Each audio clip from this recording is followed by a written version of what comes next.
नमस्कार, आप देख रहे हैं मेरी ऑनलाइन बिहार न्यूज़। मैं अनिश उपमन्यु। नौकरी की तलाश हर किसी को रहती है, पैसे की ज़रूरत हर किसी को रहती है।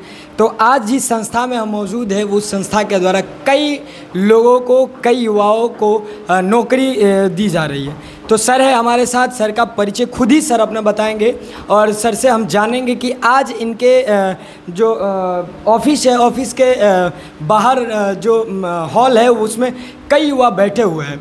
क्या कुछ चल रहा है अभी, क्या कुछ बातें हुई और क्या उन लोग को नौकरी मिलेगी, किस तरीके की नौकरी मिलेगी, कौन सी कंपनी है, ये तमाम जो सवाल आपके मन में चल रहे होंगे, इन सभी सवालों का जवाब जो है वो सर से हम लेंगे। सर पहले तो हमारे चैनल में आपका स्वागत है। धन्यवाद। सर पहला सवाल ये चीज़ कि आपके यहाँ बड़ी भीड़ लगी है सर, आज क्या कुछ है सर? हम लोग समावेश फिनसर्व प्राइवेट लिमिटेड है, हम लोग NBFC MFI है और हम भारत के ऐसे जगहों पे, गांव में जहाँ छोटे छोटे मार्केट प्लेस हैं और वहाँ पर हम अपनी शाखाएँ खोलते हैं और वहीं के आसपास के लड़कों को अपॉइंट करके और वहाँ पर गांव में जो गरीब महिलाएं हैं, जो गरीब परिवार है, उनके बीच में ऋण वितरण करते हैं और ऋण की वापसी होती है, पुनः ऋण वितरण होता है।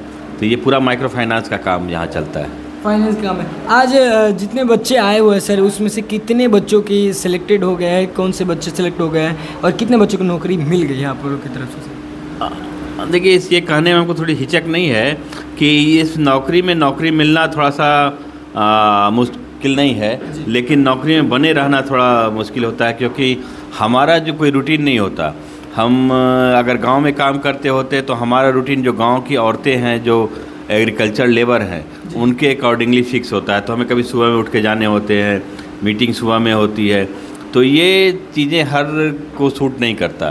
तो एक स्पेशलाइज्ड जॉब है, तो इसमें अल्ट्रेशन ज़्यादा होता है, यानी ज़्यादा लड़के कुछ दिन के लिए तो आते हैं शुरुआती दौर में पैसे के लिए, लेकिन वही लड़के टिकते हैं जो कि एक लंबा कैरियर लेके चलते हैं, जिन्हें कि समाज से कोई मन में लगन है कि हाँ हम अपने कुछ कर, जिनको कि समाज से कोई साहूकार है जी, जो कि चाहते हैं कि नहीं हम पैसे तो कमाएं लेकिन कुछ ऐसे करके कमाएं जिसमें कि हमें ये भी लगे कि जॉब सेटिस्फेक्शन हो, समाज के प्रति हम कुछ कर रहे हैं, हम अपनी जिम्मेदारियों से के साथ हैं। तो वैसे लड़के लंबे समय तक टिकते हैं।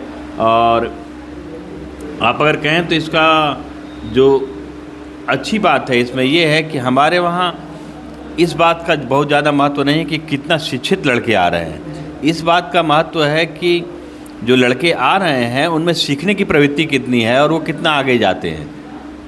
एक फील्ड फ्रंट लाइन स्टाफ हमारे वहाँ कल स्टेट हेड भी हो सकता है जी, बिल्कुल, यानी कि हज़ारों की तनख्वाह लाखों में बदल सकती है जी।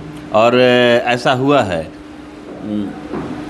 2004 में मैं पहले बक्सर आया था, जबकि बिहार में कोई माइक्रो फाइनेंस नहीं थी। तो 2004 में मैं जब बक्सर आया था और यहाँ पे जब हमने माइक्रो फाइनेंस शुरू किया, उस समय मैं एक संस्था में काम करता था जिसका नाम कैशपोर है जी। तो बिहार का ऑपरेशन शुरू करने के लिए मुझे कहा गया और यहाँ पर आए तो लोगों ने काफ़ी आश्चर्य हुआ, लोगों को विश्वास नहीं हुआ कि आप ऐसा भी कोई संस्था कर सकती है।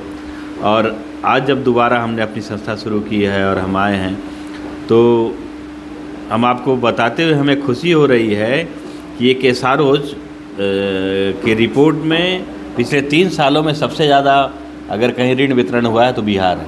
यूपी और अन्य राज्य से बड़े हैं, लेकिन सबसे ज़्यादा बिहार में ऋण वितरण हुआ है। तो ये बताता है कि यहाँ पर ये प्रोग्राम अस्थायी रूप से सफलतापूर्वक चलाया जा सकता है। तो कहीं ना कहीं ये कहा जाए कि कंपनी का मुख्य मकसद जो है वो ऋण देना, लोगों को लोन मुहैया कराना। कंपनी का मुख्य मकसद ये है कि गरीब परिवारों के बीच रोजगार के 2 अवसर एटलीस्ट हो। अगर हस्बैंड काम कर रहा है तो वाइफ अगर कुछ चाहे, जैसे कृषि का कार्य है या कोई मिल्चिंग एनिमल जैसे गाय पशु रख लिया, तो उनके यहाँ 2 लोगों की कमाई हो जाए। हम ये तो दावा नहीं करते कि हम गरीबी कम करने का प्रयास कर रहे हैं, लेकिन हाँ हम इनकम बढ़ाने का काम कर रहे हैं कि ताकि उनके घर की आमदनी बढ़े और उनका जीवन खुशहाल, उनके बच्चों पे इसका असर हो। जो आमदनी बढ़े तो बच्चे अच्छे स्कूलें पढ़ सकें, अच्छा भोजन कर सकें। जो ये है आपको, हम लोग जो ह्यूमन डेवलपमेंट इंडेक्स है, तो उनका लाइफ स्टाइल, रहने का रहन सहन, अच्छा पानी, सैनिटेशन, ये सब को अवेल कर पाएँ और हम ह्यूमन डेवलपमेंट इंडेक्स में थोड़े से ऊपर जाएँ, जो कि अभी हमने जब बाहर थे तो कई बच्चों से जब हमने बात किया तो कई बच्चों के मन में एक सवाल हो रहा है कि अगर हमें नौकरी मिल गई, हम कहीं जाएंगे नौकरी करने के लिए, तो पहले उनके मन में एक सवाल उत्पन्न हो रहा है कि रहने और खाने के लिए तो घर से पैसा देना पड़ेगा फर्स्ट बार जैसे हम जाएंगे, तो उसमें क्या कंपनी का भूमिका है सर? देखिए, शुरू में जो ये बात सही है कि हम इंटर पास लड़कों को रखते हैं और इसमें अगला 3 या 4 साल उनको सीखने के लिए ही है, जहाँ पर कि 2 महीने तो उन्हें आउट ऑफ पॉकेट एक्सपेंस मिलते हैं, उसके बाद मिनिमम वेज है, फिर उसके बाद जब मैनेजर बनते हैं तो कभी 4,000 कभी 5,000 करके इस ढंग से उनकी तनख्वाह बढ़ती है। 3 या 4 साल के बाद वो इस लायक हो जाते हैं कि 50,000 60,000 रुपये तनख्वाह ले सकें। 50 से 60,000 तक? 4 साल के बाद उनकी स्थिति ऐसी हो जाती है कि 50-60,000 रुपये तनख्वाह आसानी से उठा सकें। यही नहीं, इस सेक्टर में कहीं भी, वो हमारे वहाँ काम करें या कहीं और काम करें। तो एक शुरुआत में हम लोग उनके रहने की व्यवस्था, जबकि उनकी तनख्वाह कम होती है और वो बहुत ज़्यादा प्रोडक्टिव नहीं रहते, तो उनके रहने की व्यवस्था हम करते हैं और मेस ये लोग चलाते हैं और मेस में हम लोग कंट्रीब्यूट करते हैं कुछ। बाकी खाने के लिए ये लोग क्या खाएंगे, ये लोग आपस में कंट्रीब्यूट करते हैं, तो जो भी 1,000-800 रुपये लगता है ये लोग कंट्रीब्यूट करके और मेस चलता है, लौट के खाना खाते हैं और सुबह में अपना काम करते हैं। जो बच्चे यहाँ पे सिलेक्टेड आपके यहाँ हो जाएंगे, इंटरव्यू में सिलेक्टेड हो गए, तो उनको किन दौर से गुजरना पड़ेगा, उसके बाद उनको नौकरी नसीब होगी? नहीं, 2 महीने की तो ट्रेनिंग उनकी होगी, जिसमें कि उनको बताया जाएगा कि ये तरीका है, ये प्रोसेस है, ये सिस्टम है, ये कंप्यूटर के बारे में थोड़ा सा ज्ञान उन्हें दिया जाएगा, फ्रंट एंड डिवाइस है जैसे मोबाइल पे उनको एंट्री करना। उसके बाद जब वो ट्रेंड हो जाएंगे तो काम के लायक हो जाएंगे।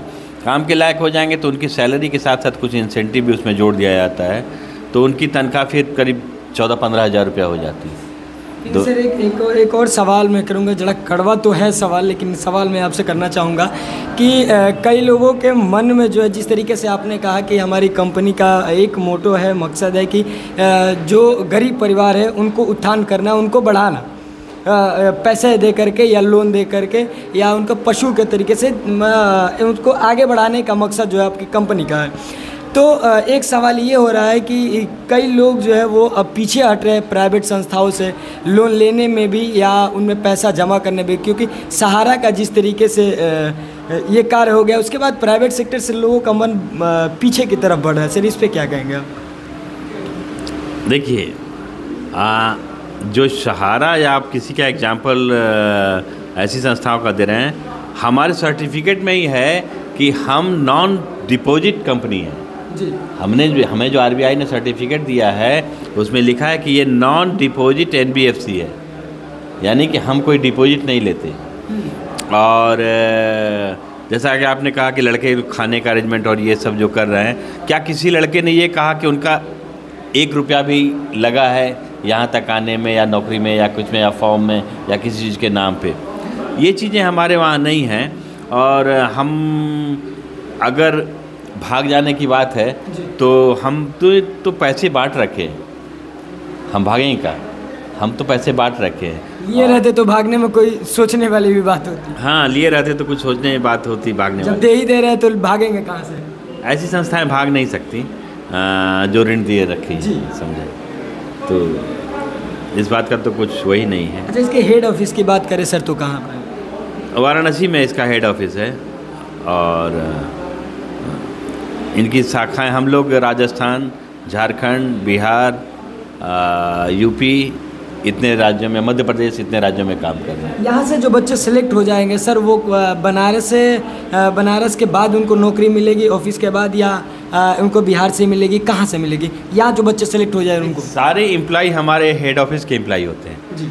उनकी सर्विस हम लोग डिप्यूट करते हैं, ट्रांसफ़र करके, जो बिहार गए, एमपी गए, यूपी गए या राजस्थान गए, तो ये हम उनको ट्रांसफ़र करते रहते हैं। लेकिन कंपनी तय करती है? हाँ, ये कंपनी तय करती है। और अपॉर्चुनिटी भी कि अगर कोई फ्रंट लाइन स्टाफ है तो यहाँ है, जब मैनेजर हुआ तो राजस्थान चला गया, फिर एक प्रमोशन पाया तो एमपी चला आया, तो जैसे ट्रांसफ़र की प्रक्रिया है वो नेशन वाइड चलती रहती है। ये सर एक और चीज़ सवाल आता है सैलरी की, क्या कुछ सैलरी है सर?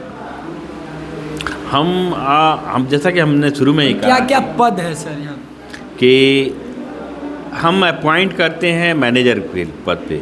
हमारे यहाँ कोई भी उससे नीचे का पद नहीं होता, लेकिन चूंकि ये पैसे से जुड़ा हुआ मामला है और मैनेजर के अंडर में 4 स्टाफ रहते हैं, तो 2 चीज़ें हमें उन्हें सिखानी होती हैं। एक तो कि कैश हैंडलिंग, फंड मैनेजमेंट, करोड़ों 5-5, 6-6 करोड़ों की ब्रांच होती है। हम किसी भी नए लड़के को जो कॉलेज छोड़ कर के आया नहीं दे सकते, तो उन्हें साल 2 साल हमें लगते हैं ट्रेनिंग करने में। हम उन्हें ट्रेनिंग कराते हैं।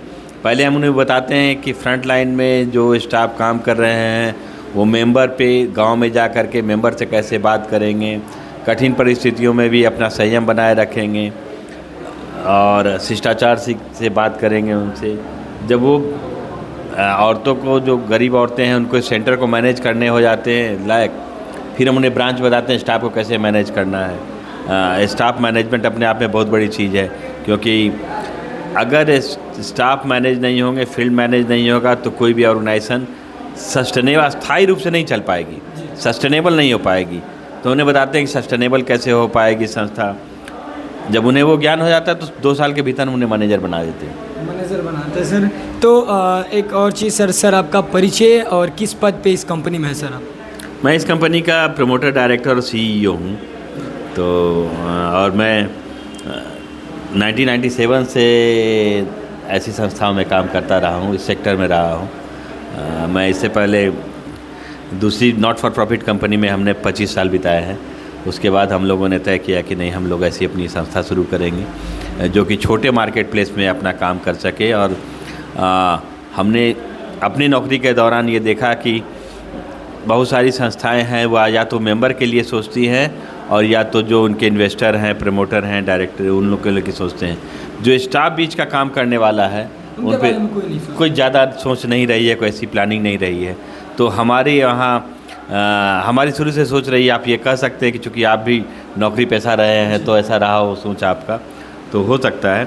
लेकिन मेरी सोच ऐसी रही है कि हम स्टाफ के फैमिली के बारे में, ताकि हमारा स्टाफ जब घर पे जाए उसकी फैमिली, उसके फादर मदर, हस्बैंड वाइफ, बच्चे देखें तो देखें नहीं हमारा जो फैमिली मेम्बर है स्वस्थ है। तो हमने नॉन कैश इंसेंटिव बहुत सारे शामिल कर रखे हैं, जिसमें ये किचन की जो बात हमने कही, मेस फैसिलिटी, वो यहाँ सबसे पहले हम ही ने रन की थी जब मैं दूसरी संस्था में काम करता था। तो वही, तो हम इन सभी चीज़ों पे ज़्यादा फोकस करते हैं। हम ट्रांसपेरेंट है अपने स्टाफ से के साथ भी, जैसे मेंबर के साथ है। तो ये एक थोड़ा सा अगर आप कहें तो एक नई चीज़ें हमने शुरू की हैं। अब आगे से और कहाँ तक आने वाली जो हमारे नीचे सेकेंड लाइन है वो ले जाते हैं, वो तो भविष्य तय करेगा। लेकिन अभी हम लोग अपने मिशन पे बिल्कुल अडिग हैं। हम कहीं पे 0 टॉलरेंस रख रहे हैं, कहीं पर कॉम्प्रोमाइज़ नहीं कर रहे हैं। जय जी। सर शुभ परिचय आपका सर? मेरा नाम राजेश मिश्रा है और मेरा जन्म बिहार में ही हुआ है, पटना में। यूँ कहा जाए तो सर क्या अगर बात करें तो सर भी बिहार के ही हैं और बिहार के बक्सर ज़िले के डुमराव मंडल के डुमराव में ही इनका एक छोटा सा ऑफिस है। इस ऑफिस में कई युवाओं को इनके द्वारा रोज़गार दिया जा रहा है। तो फिलहाल ये तमाम बातों पर हमारे साथ चर्चा करने के लिए राजेश जी थे, जिनसे हमने बात की। और जो बच्चे यहाँ पे मौजूद हैं उनको नौकरी यहाँ पे मिल रही है, तो ये तमाम जो सवालें थी और बातें थी हमने इनसे वार्तालाप किया और जाना। तमाम फिलहाल खबरों के लिए बने रहे MB ऑनलाइन बिहार न्यूज़ के साथ। बक्सर से अनीस उपमन्यु की रिपोर्ट।